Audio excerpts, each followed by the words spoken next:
So we might move on now to hobby beekeeping.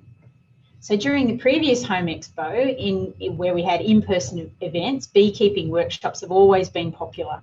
So we're so lucky and glad to have Kathy Knox from Gold Coast Amateur Beekeeping Society with us today. So Kathy's a beekeeper on the Gold Coast, former president of the Gold Coast Amateur Beekeeping Society.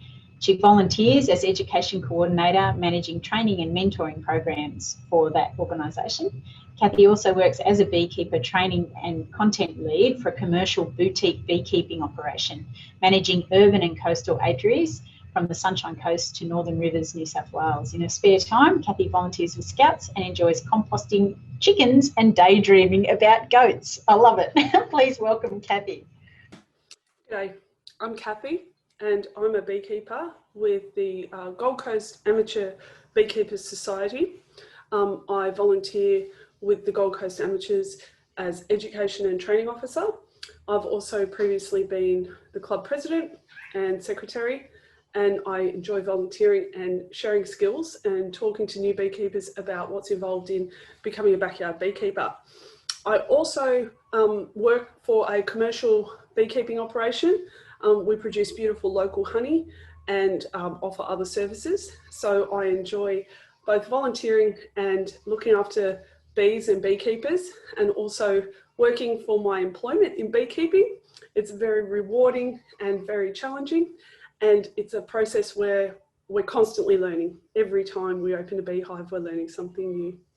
So I'm going to talk today about recreational backyard beekeeping and some of the initial things that are involved to hopefully help you get to know what's part of the process.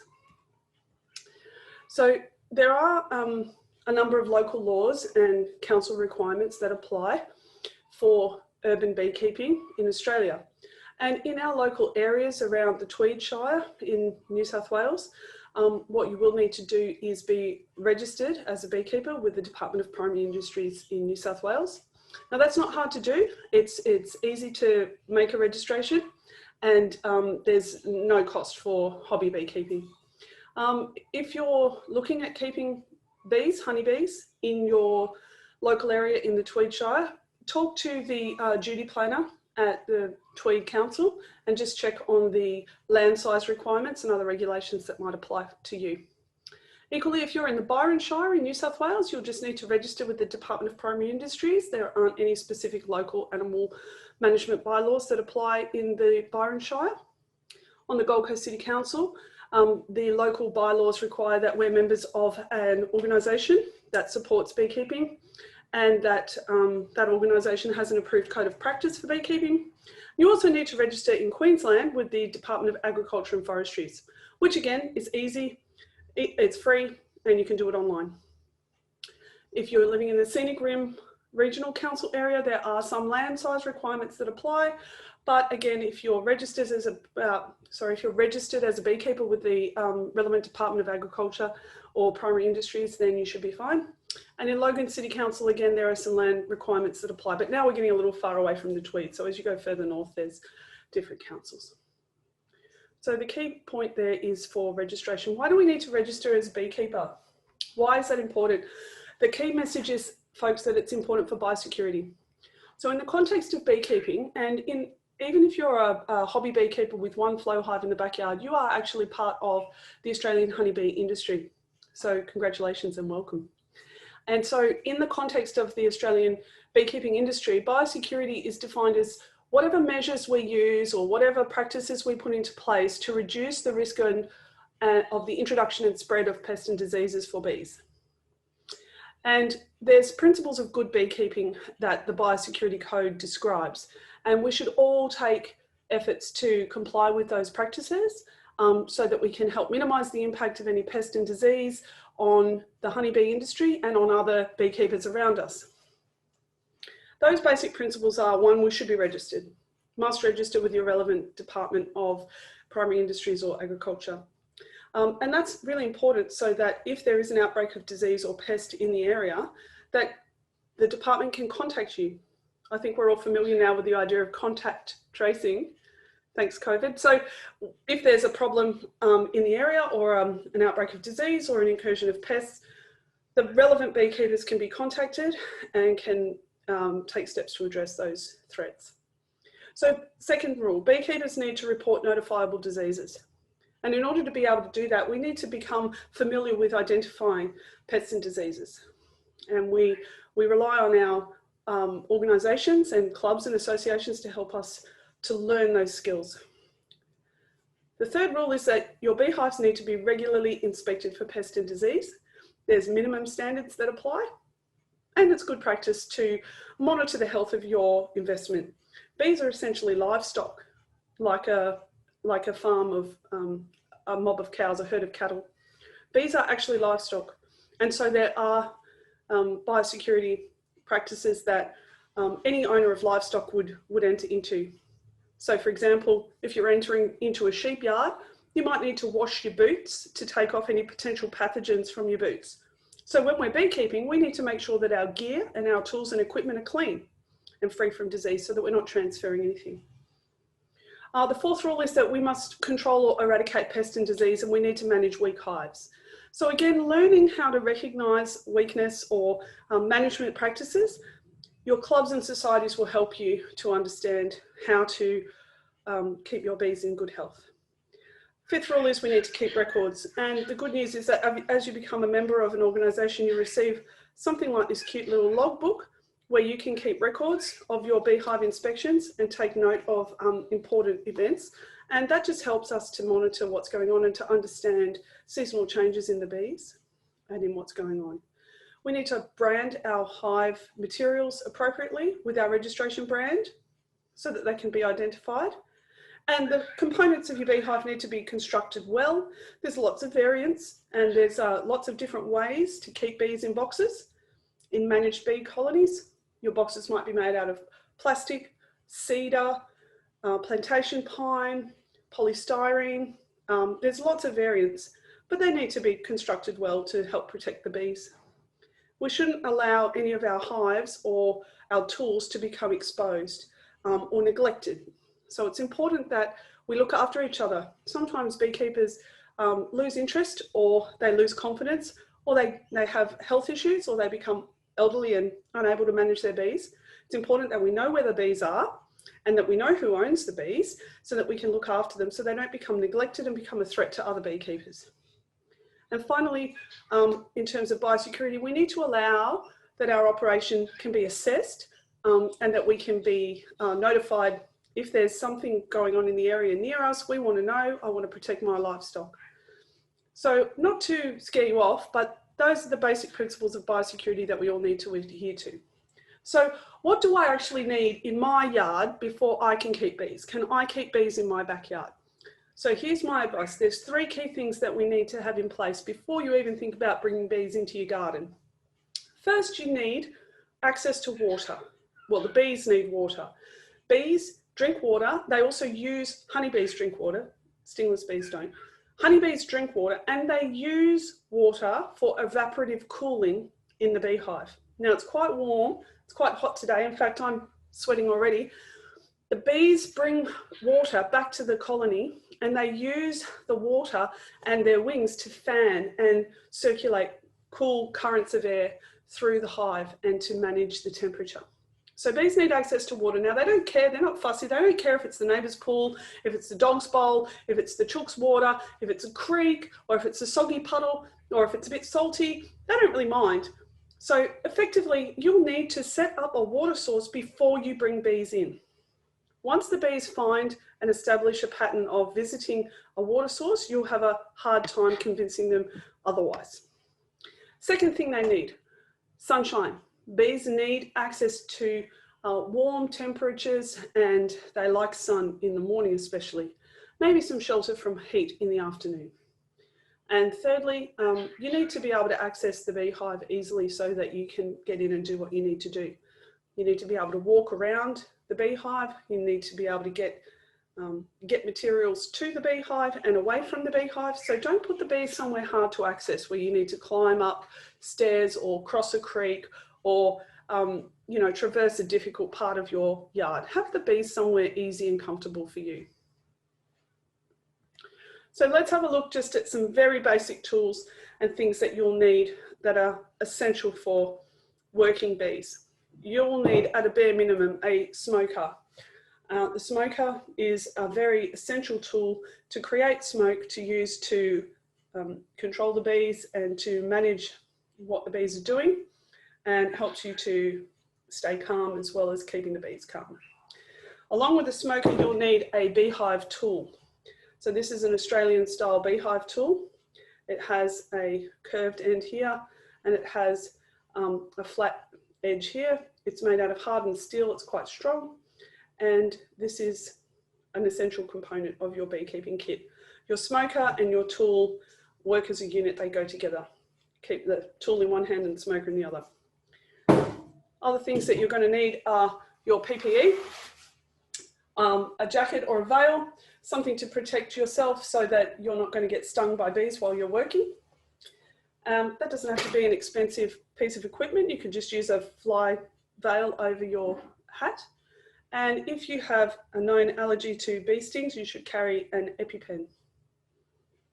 Okay, I'm going to make a second little video in the beehive and show you some of the bees' behaviours on this lovely warm sunny day.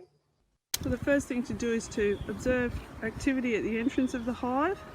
You notice the hive's up on top of a brick, getting it up off the ground so that cane toads and water dragons can't have too much of a feast. We've got our smoker going here, and a nice bit of cool, thick white smoke. We don't want to burn the bees, but we'll just use some smoke across the entrance of the hive just to let them know that we're going to open up and come in. Just give them a bit of a warning, and what that does is masks the alarm pheromone and creates a bit of an idea that maybe there's a bushfire around, maybe something's going to happen, some cause for disturbance. And so the bees, if they're noticing that smoke, it calms them down, it prevents their alarm pheromone from going off and going through the hive, creating an alarm, and helps me to control the bees and where they're going. So now I'm just using the hive tool to prise the lid up, try and unseal the corners and edges which the bees have sealed down with propolis. And what we'll do is just puff a little bit of smoke up under the lid, which is a bit hard to do with one hand while you're holding the phone with the other hand. Just like that, get a bit of smoke up under the lid there. Let that smoke take effect for a moment.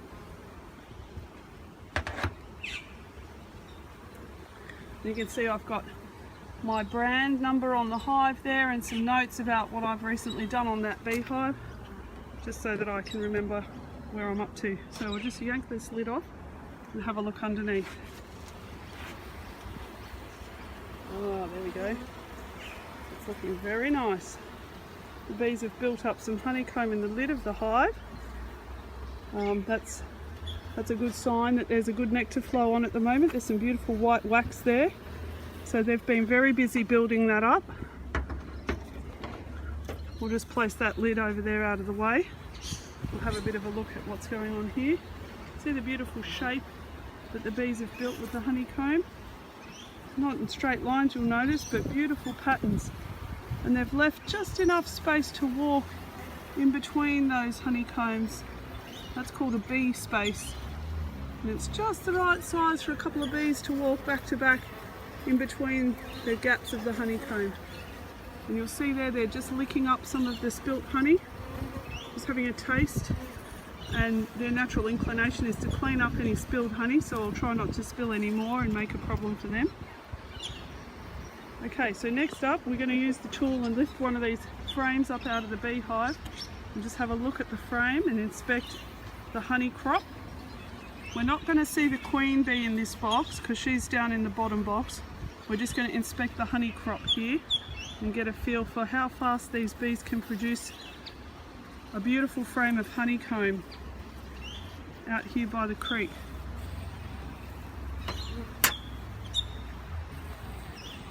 So now I've loosened that frame off with my hive tool. I should be able to lift it up just with the fingers. Let me try and lift it from the center so that you can see.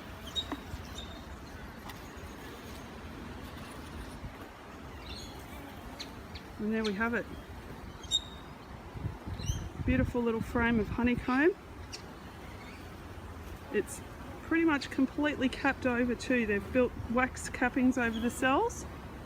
So that honeycomb is capped. We call it capped. It means the honey inside the cells is ripened. This side, the cells are not capped, they're open, which means the nectar inside the cells is not yet ripened. There is nectar in there. You can see the glistening liquid inside the cells, but that's not ripened honey. So we don't want to extract that. We want to leave that in the hive until the bees have finished capping that over. So what we might do is just replace that comb back into the beehive. Don't normally do this one-handed. Just pop that one back in the beehive and let the bees continue working on that until that's full.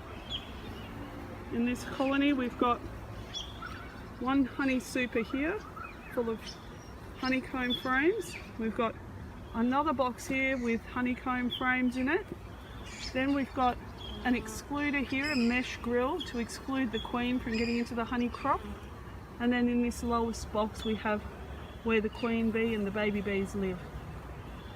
And that's the one that we need to get into and inspect a couple of times a year, check for brood disease and make sure that they're all happy and working well.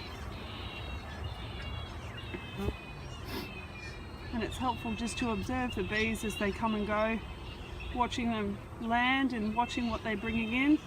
They're collecting pollen and nectar from the environment. They'll gather water when they want it, and they'll also bring back tree resins and use that propolis to seal up any gaps and cracks in the hive and use it as an antibacterial, antifungal, antimicrobial coating on any surfaces in the hive. So there we go. There's the backyard colony. Nice calm bees working peacefully, supporting the local ecosystem. They're collecting from the local trees around the area, lots of melaleuca along the river. They'll be collecting from mangroves. They'd be collecting from whatever else is in flower up along the river. Even the golden cane palms. Low value pollen, but they'll collect it regardless. And supporting the diversity and the pollination of all the flowering species around our local area within a 5k radius. Okay, Kathy, thank you so much for that. That was just fascinating. And there's already some questions in the Q&A. Thank you. So there's a question there from Sarah. What are your thoughts on flow hive versus other alternatives? I don't even know what flow hive is. So there you go. What are your thoughts on that? Yeah, the flow hive's a beautiful creation. It's a really, really good innovation in beekeeping, which, you know, most beekeeping practices hadn't changed much for 100 years or so until the flow hive technology came along. So it's really just a different way of collecting the honey. So you saw in the video I lifted up a frame of honeycomb. What we would normally do is take, shake and brush the bees off the honeycomb, take that inside and use a hot knife or an electric knife to uncap the cells and then spin that in a centrifuge to get the honey out, and then strain the honey through a filter and then put it in jars ready to eat, you know, ready for the table. With the flow hive technology, we don't have to lift those frames up out of the box. We don't have to take it inside and cut the cappings off and spin it. We just we turn a key, open the frame, the cell structure, the honeycomb cell. If you sort of imagine that my hands are kind of like a hexagon, but they're not. But what the flow frame does is it breaks the hexagon like this, so that the honey then flows down by gravity through the frame and into a channel and comes out the back of the hive. So no need to disturb the bees, no need to open the box, no need to have expensive extracting equipment like the centrifuge, no need to sieve and filter the honey because it's free of any honeycomb or parts like that. And there is some emerging evidence that the flavour profile is a little bit different, and the aromas and the sort of the structure of the honey is less affected by the oxygen because it hasn't been spun, so it has a more delicate flavour. So that's the flow technology for harvesting honey. That's what's different. What remains the same is beekeeping practices and managing pests and disease and monitoring the health of the hive across the season. So that remains unchanged. So yeah, we get a lot of people in the Amateur Beekeepers Society who want to learn how to keep bees and have a flow hive, or are thinking about purchasing a flow hive, and that's great. The principles of beekeeping remain the same. You still need to learn how to be a beekeeper. Great. And Sarah's asked, how do you get the bees to make Manuka honey? Manuka. Yeah, Manuka honey is it's a hotly contested word, but yeah, Manuka honey is from the Leptospermum species. So you would need to put your beehive in an area where there's a really large crop of, or a large proportion of Leptospermum flowers, and where they're producing nectar. And then the bees will be gathering that nectar and making honey from that nectar. Whether or not you're allowed to call it Manuka honey, that's a tricky question. But yeah, if you find a lovely place along the coast where there's excellent Leptospermum flowers, then you'll be collecting that type of honey. It does tend to be thicker and more dense. The honey can be a lot thicker, like jelly. So it can be harder to get out of the frames. But yeah, that's how you would make that kind of honey. And leading on from that then, how do honey farmers confidently label their honey as coming from a particular source? Yeah, no, thanks, Tracy. It's a good question. You wouldn't be able to really confidently label your honey as one type unless you know what's in flower in the 5K radius around the hives. So if you put your honey, you put your hives on an almond crop, the bees will pollinate the almonds, but they won't collect a lot of nectar. So you're not really making almond honey. But if you put your bees in a citrus farm, they might collect a lot of nectar from the orange or lemon orange flowers. So you might have citrus blossom honey. Or if you put your beehives in a lavender farm, which has got a really big concentration of lavender flower, then you could say you've got lavender honey. Or in Tasmania, where they get leatherwood honey, that's the predominant species in the area. So it really depends on knowing confidently what's in the area. In backyards, and for most backyard beekeepers, you can just call it local honey or bush honey, or backyard honey, because it's really just a mixed blossom. It depends on what's available. But having said that, there's quite subtle differences between suburbs, and even each time you open a beehive and take some honey, the honey tastes different because there's different things in flower. So each time, and each street even, will taste a bit different. And do beekeepers ever need to use other sort of urban backyards to host their hives? Do you ever have to rely on, urban backyards to put them in? Yeah, see, beekeeping is quite addictive. So once you get one beehive, you start to get two beehives, and then you've got four, and then they double to 8. And so then you might be looking for friends and neighbours and other places where you can keep bees. And yeah, that tends to be a common practice of adjusting beehives on properties. So if you've got a nice property with access to water and lots of native flowering species, you might offer your property available for a beekeeper who wants to place some beehives there, and you might get a deal. You might get a bucket of honey out of it for looking after the beehive. So it's quite important. And obviously, you get the benefits of the pollination and the helping all of the native species as well, I guess. Yeah, absolutely. And it's quite important for beekeepers to know that their hives are secure and safe, as well as that they're on land where they're going to get what they need, their nutritional needs are met. So yeah, that would be a possibility, definitely. And we've got a question there. Is it possible to keep bees in residential areas of the Tweed? Now, I must confess, I don't know the answer to that. Does anybody else have the answer to that? So I looked into the bylaws in the Tweed area, and as long as you're registered with the Department of Primary Industries and you're following the code of practice, then you shouldn't have a problem. There might be some limits on the number of beehives that you can have on a small urban block, but yeah, it's definitely possible. Terrific. And do the hives need to be under shade in summer? Like, does it get too hot to have the hive out in full sun? Well, that's what I thought too, and exactly what I thought, Tracy, when I had my hives there, which you can see are in the sun, and that was at 4 p.m. in the afternoon, and it was still really hot and sunny.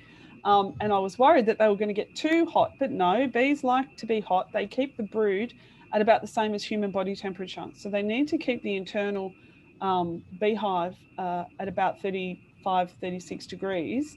So they quite like it warm.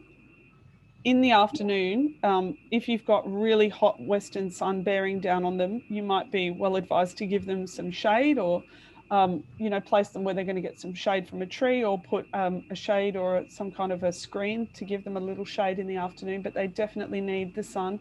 There's problems that can occur if they're in the shade, and if they're not getting sufficient sunlight, there are problems that can happen for beehives. Right. And are there any rules for keeping stingless native bees in the backyard? Or is it just checking in with your neighbours to make sure they're okay? Yeah, that's a good question. Yeah. So stingless bees are surprisingly stingless, and they don't pose any threats to animals or people. And that's why they're such a great thing in kindergartens and schools. There's no laws, there's no requirements, there's no regulations, there's no registration, there's no licensing. So if you've got stingless bees living in your garden, well, lucky you. And there's no regulations around that. Yeah. And I heard you mention that what they're putting is antibacterial and antifungal, and because I know I have been told to use honey, on wounds and things. Like, I've got horses, and we've been told to use it on wounds. That it helps heal and helps keep the bacteria and so on out. So that probably makes sense now with the way that you described why they do what they do in their hive. Absolutely. So the honey itself, because of the high sugar content, bacteria can't grow in honey. And so if you use it as a dressing for a wound, if your horses have scraped, it's an excellent dressing for wounds for animals. And even for your own skin, it's fantastic to help heal wounds. And there's some of those special properties of different types of honey that make them a little bit more medicinal.